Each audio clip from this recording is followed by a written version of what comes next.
আমন্ত্রণ চট্টগ্রাম 24-এ। বৃহত্তর চট্টগ্রামের সব খবর জানাতে আপনাদের সাথে আছি আমি ইসরাত আমি।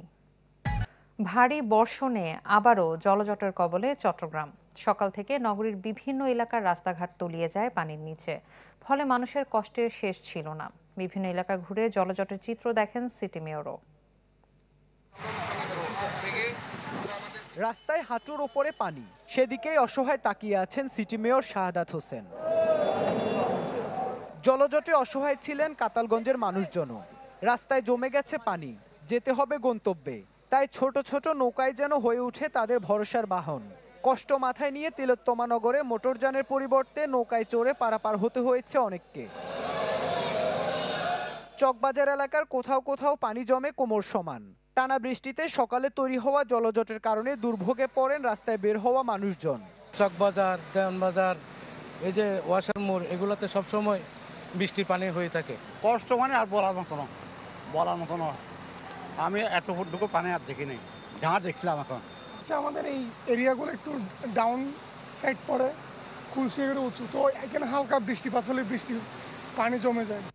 একই অবস্থা ওয়াসা, জিসি সহ বেশ কয়েকটি ব্যস্ততম এলাকার। বৃষ্টির মধ্যে ছাতা মাথায় রাস্তায় বের হয়ে পানি মারিয়ে চলাচলে ভোগান্তির শেষ ছিল না। আমাদের কষ্ট মানে পানির জন্য আমরা ওদিকে যাইতে পারতেছি না, আপনি করতে পারতেছি না, মানুষে বেশি ইয়ে করতেছে। যতবার বর্ষা আসে ততবার ডুবি থাকে, এককেল পানি থাকে, এবং গাড়ি ডুবি থাকে, সিজি চলতে পারে না, কাজ চলতে পারে না।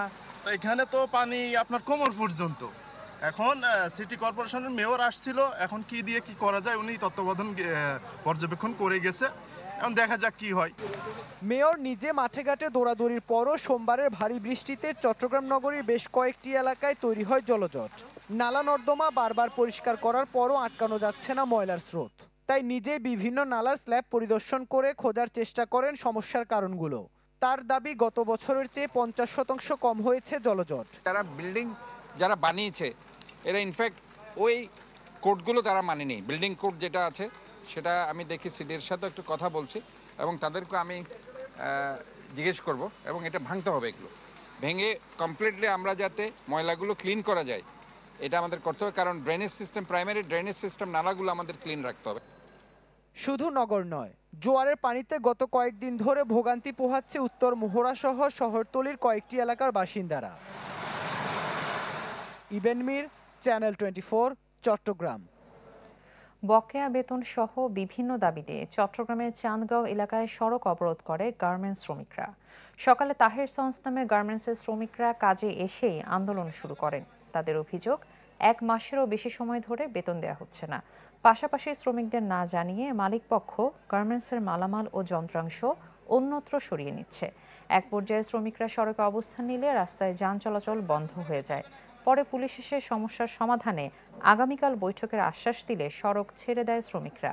দাবি মানা না হলে পুনরায় আন্দোলনের হুঁশিয়ারি দেন তারা। লামিয়া লাবিয়া নামে চট্টগ্রাম বিশ্ববিদ্যালয়ের এক ছাত্রীর মরদেহ উদ্ধার করেছে পুলিশ। সকালে ল্যাবরেটরি স্কুলের পাশে বাসার জানালায় ঝুলন্ত অবস্থায় মরদেহটি পাওয়া যায়। লামিয়া অর্থনীতি বিভাগের 2022-23 শিক্ষাবর্ষের শিক্ষার্থী। তিনি বিশ্ববিদ্যালয় শাখা ছাত্র দলেরও নেত্রী ছিলেন।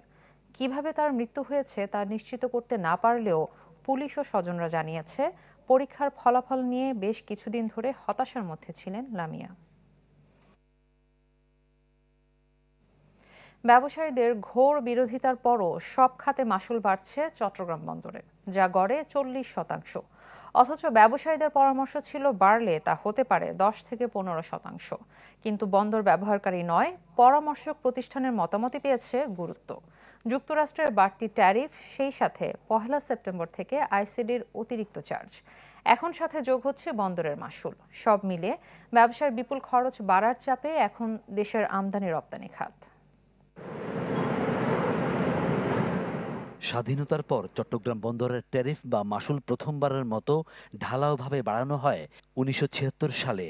এরপর 86 সালে বাড়ে আরেক দফা। 2008 সালে বাড়ে মূলত 5টি খাতে। তবে এবার বাড়ছে সব খাতে, গড়ে যা প্রায় 40%। মূলত বিশ্বের 17টি বন্দরের ট্যারিফ পর্যালোচনায় স্পেনের পরামর্শক প্রতিষ্ঠান IDOM এর মতামতের ভিত্তিতেই বাড়ছে এসব মাশুল। যদিও ব্যবহারকারীরা চেয়েছেন সর্বোচ্চ 10 থেকে 15%।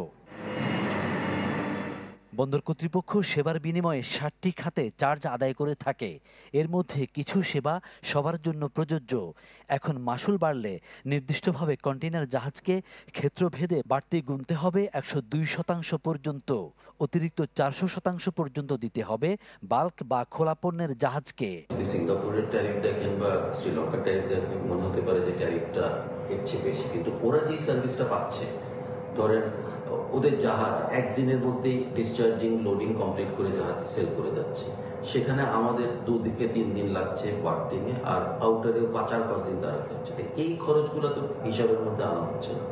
ট্যারিফের মধ্যে আপনার অনেক জায়গায় 400%, অনেক জায়গায় 70-80, অনেক পোর্ট স্টোরেন্ট এগুলো আগে ছিল $1.5, তারপরে $3, তারপরে $6, এগুলোও কিন্তু 40 বছর এগুলো বেশি দিন হয় নাই যে এই রেটগুলোকে বাড়ানো হয়েছে। বিশ্বের বিভিন্ন আধুনিক বন্দরের চিত্র পর্যালোচনা করলে দেখা যায় চট্টগ্রাম বন্দরের ট্যারিফ তুলনামূলক কম।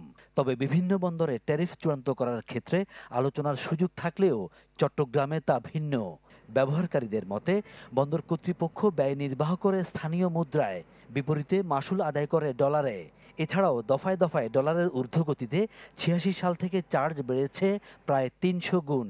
এমন বাস্তবতায় এখন যুক্তরাষ্ট্রের বাড়তি ট্যারিফ ইস্যু এবং বাড়তে যাওয়া আইসিডির ট্যারিফের সাথে বন্দরের ট্যারিফ বৃদ্ধি চরম নেতিবাচক প্রভাব ফেলবে অর্থনীতিতে। পোশাক শিল্পের কিছু প্রাইস ছেড়ে দিয়ে যদি ফ্যাক্টরি বাঁচানোর জন্য আমেরিকান অর্ডার নিতে পারি, আমেরিকানতে ওরা যে ট্যাক্সটা দিবে ওই ট্যাক্সের টাকাটা কাছাকাছি হলে আমাদের ছেড়ে দিতে দেওয়ার কোনো পথ থাকলে ওই টাকাটা আমরা আনতে পারবো। যত চার্জে বাড়ান না কেন সবগুলা কিন্তু ফ্রেটের উপর পড়বে, আমাদের ইম্পোর্ট কস্ট বাড়বে, দেশের জনগণের উপর পড়বে।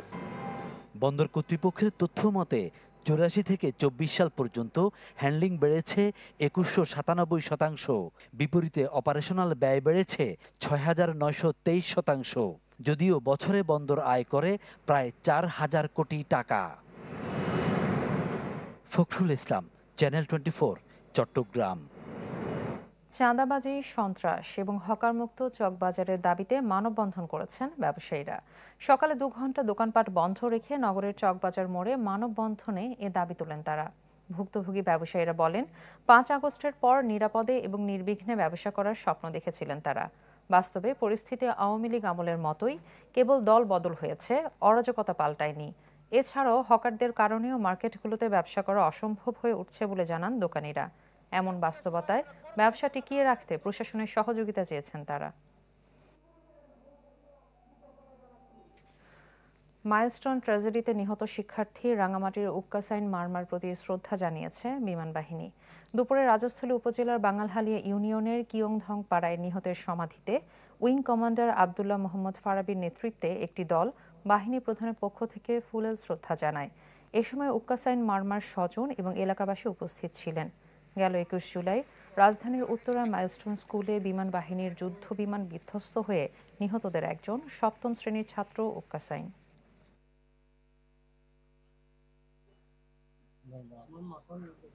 জুলাই আন্দোলনের শহীদ, আহত এবং সম্মুখ যোদ্ধাদের সম্মাননা দিয়েছে চট্টগ্রাম প্রেস ক্লাব। সকালে সপ্তাহব্যাপী কর্মসূচির প্রথম দিনে আয়োজিত অনুষ্ঠানে উপস্থিত ছিলেন আন্দোলনের শহীদ পরিবারদের সদস্যরা, ছিলেন সম্মুখ সারির যোদ্ধারা। 1 বছর হতে চললেও এখনও স্বজন হারানোর বিচার না পাওয়ার পাশাপাশি যে স্বপ্ন নিয়ে শহীদরা জীবন উৎসর্গ করেছেন তাদের সেই স্বপ্ন পূরণ না হওয়ায় ক্ষোভ প্রকাশ করেন তারা। অন্তর্বর্তী সরকারের কাছে জোর দাবি জানান শহীদদের সম্মানে সংস্কার কাজ দৃশ্যমান করতে। এতে ভার্চুয়ালি যোগ দেন প্রধান উপদেষ্টার প্রেস সচিব শফিকুল আলম, ছিলেন জেলা প্রশাসক ফরিদা খানম। জুলাই পুনর্জাগরণ 2025 উপলক্ষে চট্টগ্রামের নৌ অঞ্চলের অধীন উপকূলীয় এলাকায় দিনব্যাপী মেডিকেল ক্যাম্প পরিচালনা করেছে নৌবাহিনী। সকাল থেকে সেন্ট মার্টিন, পেকুয়া, কুতুবদিয়া, আনোয়ারা এবং কাপ্তাই এর বিভিন্ন স্থানে দিনব্যাপী এই সেবা কার্যক্রম পরিচালনা করা হয়। এ সময় মেডিকেল ক্যাম্পগুলোতে সুবিধাবঞ্চিত সাধারণ মানুষকে চিকিৎসা সেবা ও ওষুধ প্রদান করা হয়। নৌবাহিনীর এ উদ্যোগে কৃতজ্ঞতা প্রকাশ করেন স্থানীয়রা। ভবিষ্যতেও এ ধরনের সেবামূলক কার্যক্রম অব্যাহত থাকবে বলে জানায় নৌবাহিনী।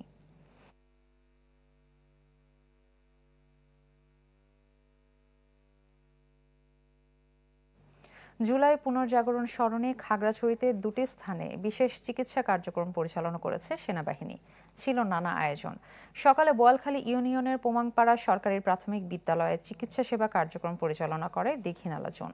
কর্মসূচিতে 5 শতাধিক পাহাড়ি বাঙালিকে চিকিৎসা সেবা ও ওষুধ দেওয়া হয়। মাটিরাঙ্গা জোনের উদ্যোগে সুবিধাবঞ্চিত জনগোষ্ঠীকে উপহার দেওয়া হয় টিন, পানির ট্যাঙ্ক, ক্রীড়া ও খাদ্য সামগ্রী। এদিকে জুলাই পুনর্জাগরণ ইস্যুতে খাগড়াছড়ি জেলা অফিসার্স ক্লাব মিলনায়তনে মেডিকেল ক্যাম্প ও রক্তদান কর্মসূচির আয়োজন করে স্বাস্থ্য বিভাগ। দেয়া হয় জুলাই যোদ্ধাদের সম্মাননা।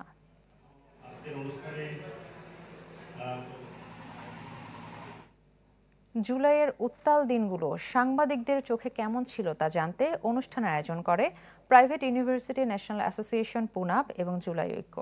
রোববার বিকেলে নগরীর শিল্পকলা একাডেমিতে আয়োজিত অনুষ্ঠানে জুলাই আগস্টের উত্তাল দিনগুলোর স্মৃতিচারণ করেন চট্টগ্রামে বিভিন্ন গণমাধ্যমে কর্মরত সাংবাদিকরা। শত প্রতিকূলতার মাঝেও কিভাবে সেই সময় সাংবাদিকতা করতে হয়েছে তার বর্ণনা দেন।